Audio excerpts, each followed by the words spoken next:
Hey everyone, welcome back to Inside the Cage, where we bring you the latest and exciting updates of UFC. Dana White teases surprising announcement about Israel, Adesanya's opponent for UFC 293, starting right from the action-packed announcement of the UFC's world. At UFC 287, the one and only last style-bender Israel Adesanya reclaimed his title by knocking out his longtime rival Alex Pereira in an epic rematch. It was an intense battle. Now, with about 5 months between fights, Adesanya has plenty of time to prepare for his next title defense. However, here's where things get a bit tricky.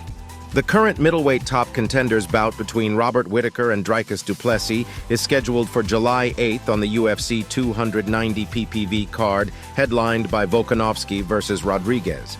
If either of them comes out victorious, they'll only have a mere 2 months to recover from any injuries and get ready to face the champ. Now, let's not forget that even if the UFC wanted to get a bit wild and creative in finding a replacement, they'd be hard-pressed to do so. Almost every single top 10 middleweight is already booked for a fight. Speaking of the UFC's upcoming schedule, Dana White recently announced their plans for the second half of 2023. Get ready, fight enthusiasts, because there are some exciting events lined up. Salt Lake City, Boston, Sydney, and Abu Dhabi are all set to host PPV events, and there's a strong likelihood of a PPV event taking place in New York in November. And of course, we can't forget about Vegas, which will be home to the grand finale, the final PPV of the year in December. Dana White was asked about the winner of du Plessis versus Whittaker going up against Adesanya just 2 months later. Then, that smile said it all. It was like a sneak peek into the utter bombshell that's about to rock the MMA world. Get hyped, because something massive is coming our way courtesy of the UFC. This is going to be epic, he said. We'll make that announcement soon about who Israel Adesanya will fight at UFC 293. Now they're crossing their fingers, hoping and praying that the winner of Whittaker versus du Plessis stays injury-free and ready to jump back into the octagon. Next on we have Nate Diaz boxing footage emerges ahead of Jake Paul. Fight and fans aren't impressed. Have you seen the new footage of Nate Diaz ahead of his fight with Jake Paul? Fans are going nuts over it. They're saying Nate looks absolutely terrible. The fight is just around the corner, set to go down on August 5th in Dallas, Texas, and now this footage pops up on Reddit. Talk about adding fuel to the fire. With a record of 21-13 in MMA, fans were curious to see how he'd adapt to this new challenge. But man, the reactions to this footage are something else.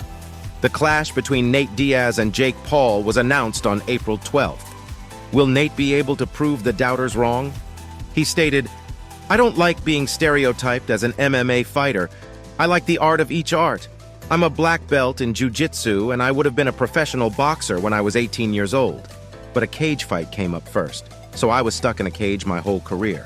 And there were times when I got locked in a contract by the UFC where I wanted to get out and do boxing, but it was contract after contract." Most of the fans are not impressed by his moves, and they commented, "Man, he gonna get killed, looks as stiff as a board, slow and old, fucking slow and fucking old. His left cross is atrocious for a professional fighter, and oh no, our boy's getting done." Diaz is all about those punches and kicks, rather than getting all tangled up in grappling. And let me tell you, his striking has brought him some major victories over tough opponents like Michael Johnson, Anthony Pettis, and Donald Cerrone. You know how it goes with these press conferences? They're always filled with trash talk and mind games. Paul knows how to play that game, and he's not holding back. He's trying to get under Diaz's skin and mess with his head. It's all part of the pre-fight mind games for sure. Paul said, "I think he's a bully. I think he picks on people in the streets and likes to beat up people who can't defend themselves. I don't like that. And he walks around, I guess, being a tough guy until he meets someone who is actually down for the smoke, like today when he just didn't say shit. He's going around bullying all these people who he thinks he can pick on. But then he gets in front of me and my security team today and doesn't say shit." Dana White explains why the UFC is bringing back the BMF title for Dustin Poirier versus Justin Gaethje too. You know, rematches in the UFC always bring the heat, and this one is no exception. It brings an explosive rematch in the octagon. because hard-hitting lightweights Dustin Poirier and Justin Gaethje are set to collide once again at UFC 291 on July 29th. And they'll be battling it out for the symbolic BMF championship. Yeah, you heard right. Now, the BMF title was originally a one-time only thing when Jorge Masvidal claimed it by defeating Nate Diaz back in 2019. But guess what? It's making a comeback, and UFC boss Dana White has given us the lowdown on why they decided to bring it back into the mix. During the post-fight press conference after UFC Vegas 73, White spilled the beans about the reemergence of the BMF title. I bet fans were all ears, eager to know the story behind it.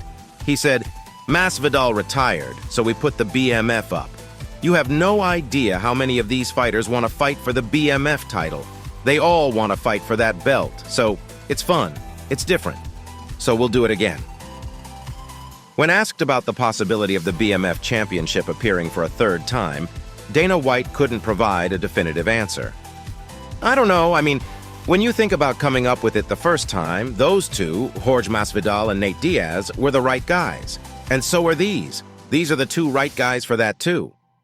He further emphasized, "Whether that thing's in play or not in play, that fight is what it is. But everybody wants that belt, so what the hell?" Fight fans are buzzing with excitement to see the Diamond and the Highlight step into the octagon once again. Regardless of what's on the line, there's just something about these two warriors going head-to-head that gets everyone fired up. And get this, Poirier versus Gaethje 2 is going down at the Delta Center in Salt Lake City, Utah. The atmosphere is going to be electric, and I can't wait to see how it all unfolds. Relieved Chase Hooper no longer trying to fight puberty. Now let's talk about lightweight division champ Chase Hooper.